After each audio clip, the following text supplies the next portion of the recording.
Halo semua, selamat datang di Alur Cerita Film Alfor Movie. Gimana kabar kalian hari ini?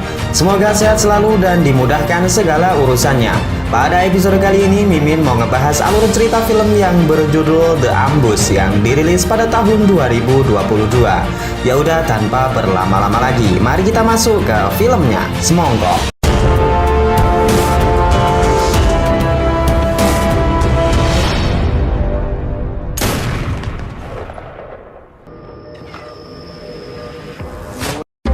The Ambush 2022 dibuka dengan memperlihatkan perang Yaman yang terjadi di Mokkah pada tahun 2015. Pemicu peperangan ini adalah sekelompok milisi yang ditunggangi oleh negara asing untuk menggulingkan pemerintahan Yaman itu sendiri. Pemberontakan ini telah menewaskan warga sipil serta beberapa ibu kota di negara Yaman jatuh di tangan pemberontak. Kerusuhan semakin diperparah dengan munculnya jejak para teroris yang ikut meramaikan panggung perebutan kekuasaan. Merasa sudah tak mampu menangani masalah di negaranya sendiri, pemerintah Yaman meminta bantuan kepada koalisi internasional, termasuk sekutunya yaitu Uni Emirat Arab. Scene kemudian menunjukkan sebuah pangkalan militer pasukan Uni Emirat Arab yang berada di kota Mokkah. Di sebuah tempat pelatihan kebugaran, kita diperkenalkan dengan seorang tentara yang bernama Sersan Bilal Asadi, lalu Sersan Ali Al-Mismari, kemudian Sersan Al-Hindasi, dan juga Sersan Al-Falasi. Terlihat keempat tentara ini sangat bersemangat lantaran sebentar lagi tugas mereka selesai. Mereka akan dijadwalkan pulang minggu depan dan dapat kembali ke keluarganya tercinta. Di tempat lain kita diperkenalkan dengan dua orang tim medis yang bernama Sayari dan juga Balusi. Setelah latihan terlihat Sersan Ali tengah membuat patung kuda yang sangat lucu.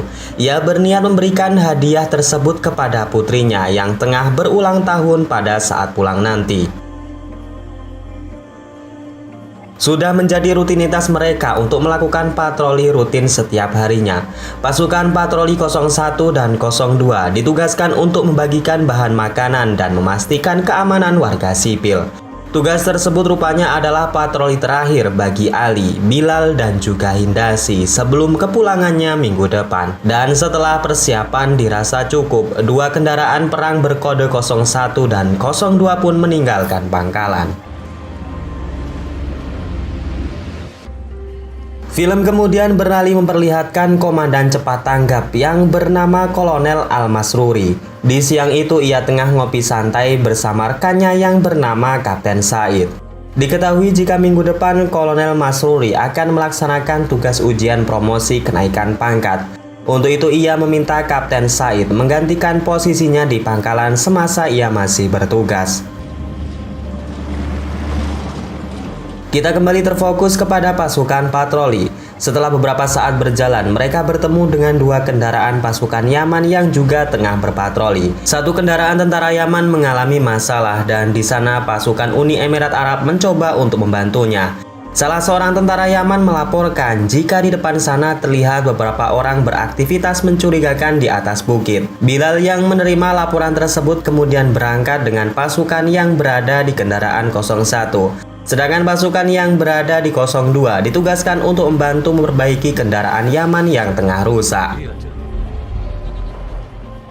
Setelah beberapa kilometer berjalan, Bilal dan pasukan 01 bertemu dengan beberapa orang warga Yaman. Di sana pasukan Uni Emirat Arab membagikan bahan makanan yang sedang mereka bawa. Salah seorang bapak kemudian mengatakan kepada Bilal jika kemarin malam mereka kerap mendengar dentuman tembakan dari seberang bukit. Mengetahui hal itu, Bilal, Ali, dan juga Hindasi segera berangkat ke sana untuk memeriksa lokasi yang dimaksud.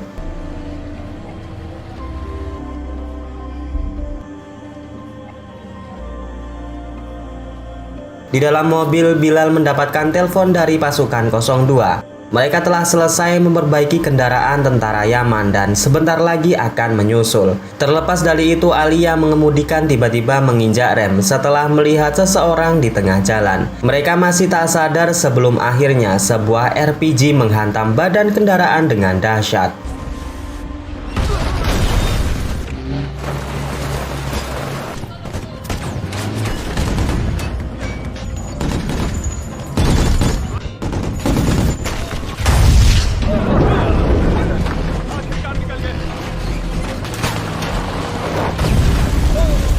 Markas Pusat yang menerima laporan segera merespon dengan memerintahkan Mas Ruri dan juga Said untuk segera mempersiapkan pasukan cepat tanggap.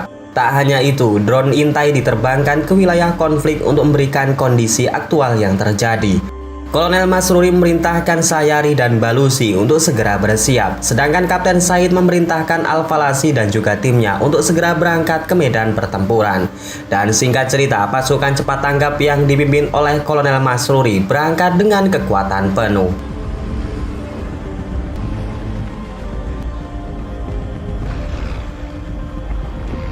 Scene kemudian berpindah di zona pertempuran. Mobil mereka terjebak dan senjata mesin yang sudah rusak. Mereka tak ada pilihan lain selain menyiapkan senjata untuk berjaga-jaga.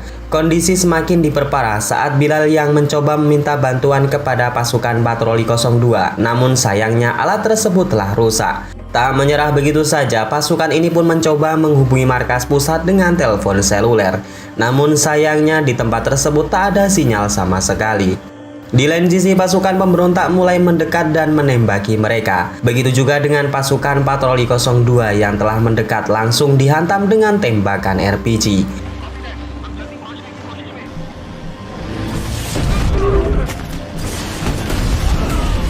Kolonel Mas Ruri yang memimpin pasukan cepat tanggap menginstruksikan untuk melajukan kendaraan mereka. Ia juga menghubungi pasukan patroli 02 dan menginformasikan jika estimasi kedatangannya kurang lebih 10 menit lagi.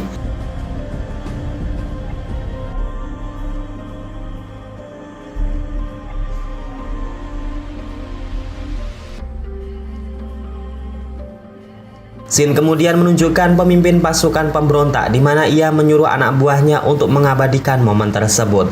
Dan tak lama kemudian sebuah RPG kembali ditembakkan. Ia juga memerintahkan pasukannya untuk segera menanam ranjau darat di tengah jalan. Maksud dan tujuannya adalah untuk menyambut pasukan cepat tanggap yang akan datang ke sana. Karena dua RPG yang ditembakkan musuh membuat Hindasi yang duduk di kursi belakang mengalami luka yang lumayan parah. Pasukan cepat tanggap akhirnya telah sampai di lokasi pertempuran. Namun karena alasan keamanan, mereka kemudian memutuskan untuk berhenti sebelum adanya perintah dari markas pusat. Tak lama setelahnya, pasukan patroli 02 mendekat dengan keadaan mobil tempur yang sudah rusak parah. Pasukan cepat tanggap segera memadamkan api dan memberikan pertolongan. Tentara musuh yang sudah mengetahui kedatangan pasukan cepat tanggap segera merespon dengan skema penyerangan mortir jarak jauh.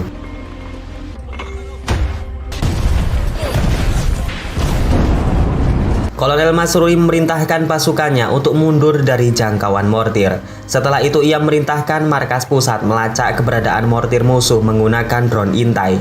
Sang kolonel yang berada di markas kemudian memberikan hak penuh kepada Mas Ruri untuk mengambil semua keputusan di lapangan. Ia juga diperintahkan untuk membawa seluruh pasukan Uni Emirat Arab pulang dalam keadaan selamat dan jangan sampai ada pasukan musuh yang membawa mereka hidup-hidup. Setelah menerima mandat penuh, Mas Ruri kemudian memberikan semangat kepada rekan-rekannya dan jangan menganggap remeh musuh.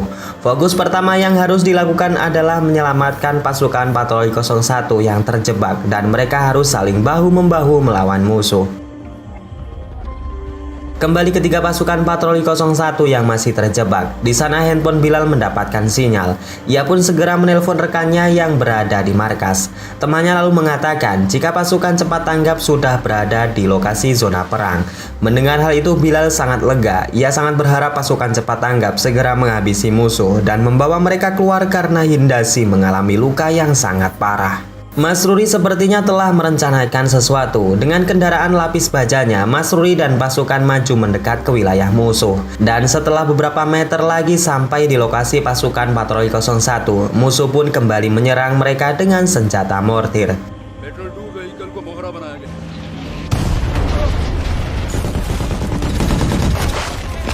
Setelah mengetahui titik koordinat pasukan mortir musuh, Mas Ruri kemudian memerintahkan pusat komando untuk memberikan bantuan skema penyerangan udara. Markas yang menerima laporan tersebut kemudian bergegas merespon dengan mengirim helikopter serang Apache untuk menghancurkan senjata mortir musuh. gagal menghancurkan mobil yang dikendarai pasukan Masruri. Pemimpin pasukan pemberontak kemudian menyuruh anak buahnya kembali menyerang pasukan patroli 01. Musuh terus menghujami peluru dan memaksa untuk ketiga tentara ini untuk keluar dari mobil. Namun bukannya menyerah, Bilal justru memberikan perlawanan dengan menembaki pasukan pemberontak. Namun hal itu segera direspon oleh sniper musuh yang sedari tadi memang mengincar kepala mereka.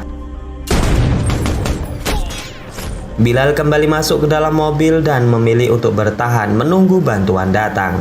Kembali ke pasukan cepat tanggap, Kapten Said meminta izin kepada Kolonel Masruri jika ia dan pasukannya akan maju. Mendengar hal itu, Masruri kemudian mengizinkan Kapten Said untuk bergerak lebih dulu sembari menunggu heli Apache datang. Melihat dua mobil pasukan cepat tanggap mendekat membuat tentara pemberontak kembali ke bukit. Melihat kesempatan itu, Bilal kemudian mengajak kedua rekannya untuk keluar dari dalam mobil.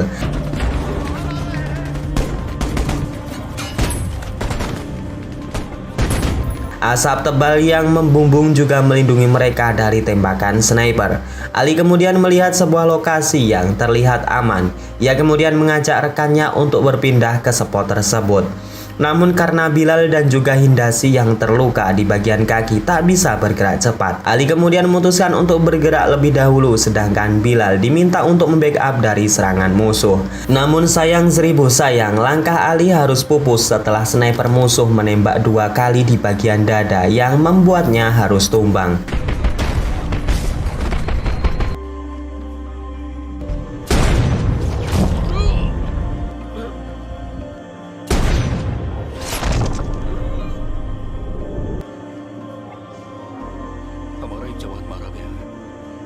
Kembali ke Kapten Said dan pasukan medis yang mulai mendekat. Mereka terus diserang dan diserang menggunakan mortir. Namun karena skill mereka, kedua pasukan ini berhasil bertahan dan terus mendekat. Namun sayangnya ranjau darat yang sudah dipasang musuh berhasil membuat 2 mobil perang ini rusak parah.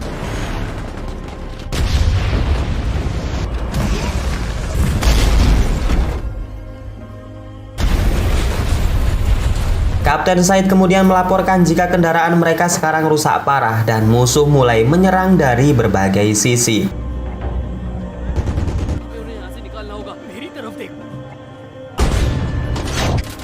Bilal dan Hindasi yang melihat hal tersebut hanya bisa diam dan juga istighfar. Setelah harapan pupus, tiba-tiba sebuah pertolongan datang di mana pasukan bantuan udara telah sampai. Helikopter Apache yang sudah menerima titik lokasi mortir musuh segera menghujani mereka dengan serangan rudal dan tembakan mesin dengan begitu dahsyat.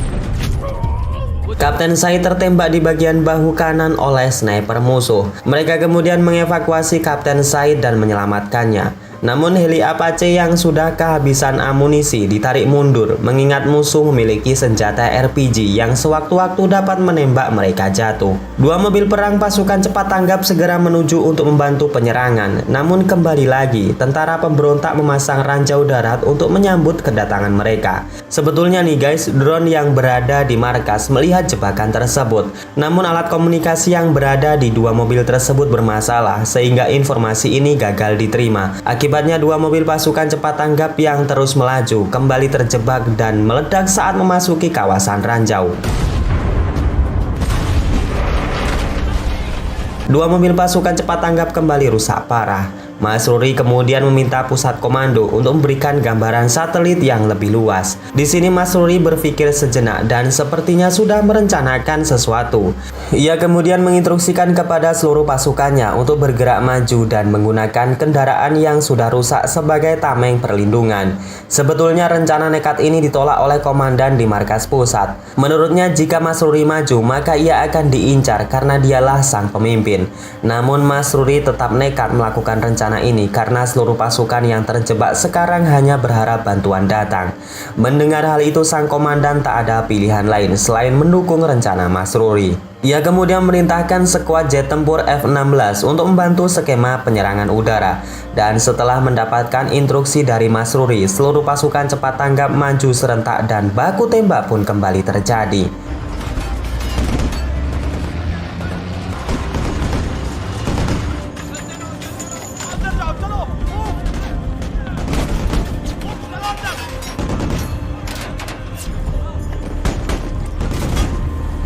Atas rencana tersebut, sebagian besar pasukan yang terluka dapat dievakuasi, sedangkan pasukan musuh yang tidak menduga dengan serangan tersebut gugur satu persatu. Namun berbeda dengan yang dialami oleh Bilal dan juga Hindasi, mereka tetap di posisi yang sama, terjebak dan menunggu bantuan datang atau menunggu mau datang terlebih dahulu.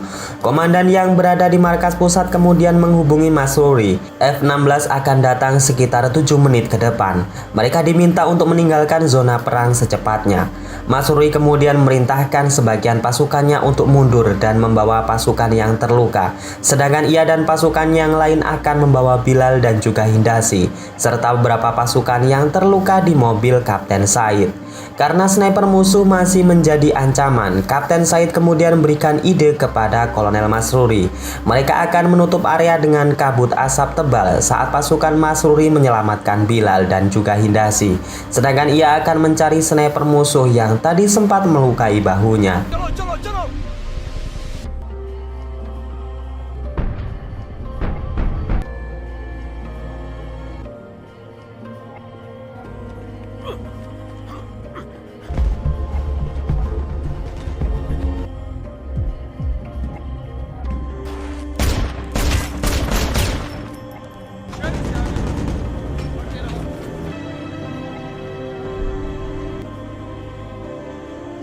Ali yang tertembak sniper musuh sudah ditemukan tak bernyawa. Falasi kemudian menggendong sahabatnya ke dalam kendaraan yang dibawa oleh Masruri. Di sana Bilal yang melihat jasad Ali sangat bersedih, di mana sahabat karibnya telah gugur dalam pertempuran. Dan singkatnya seluruh pasukan dibawa mundur, termasuk Kapten Said yang menyusul naik ke dalam kendaraan.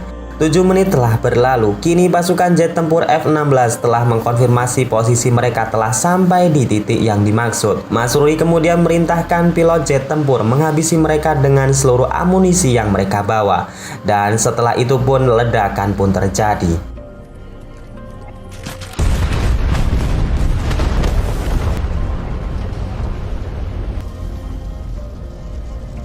Di perjalanan seluruh pasukan cepat tanggap sangat bersedih karena tidak bisa menyelamatkan Ali. Kolonel Masruri juga sangat terpukul melihat pasukannya harus gugur dalam medan pertempuran. Namun begitulah guys, setiap perjuangan pasti ada yang dikorbankan. Seluruh pasukan kemudian mendoakan Ali dengan khusyuk, berusap tangis yang membasahi pipi pejuang muslim tentara Uni Emirat Arab.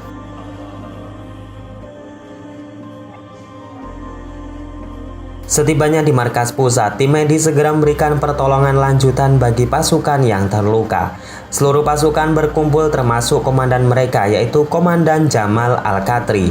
Jasad Ali diturunkan dari mobil dengan perlahan dan seluruh pasukan yang menyaksikan hanya bisa mendoakan kepergian Ali untuk selama-lamanya.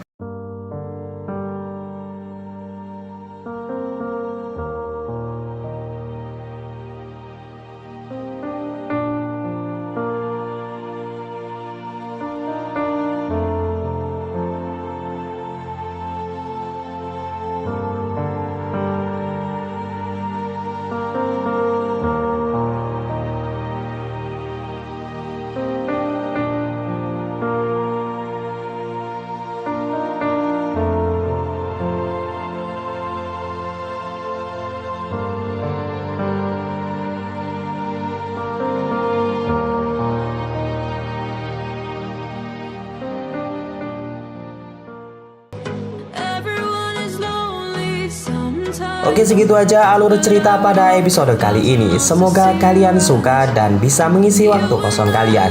Mohon maaf jika dalam penyampaian banyak kesalahan dan juga kekurangan di sana sini. Mimin tetap menyarankan kalian untuk menonton film ini secara penuh ya guys, agar mendapatkan kepuasan sepenuhnya. Saya Naja undur diri. Wassalamualaikum warahmatullahi wabarakatuh.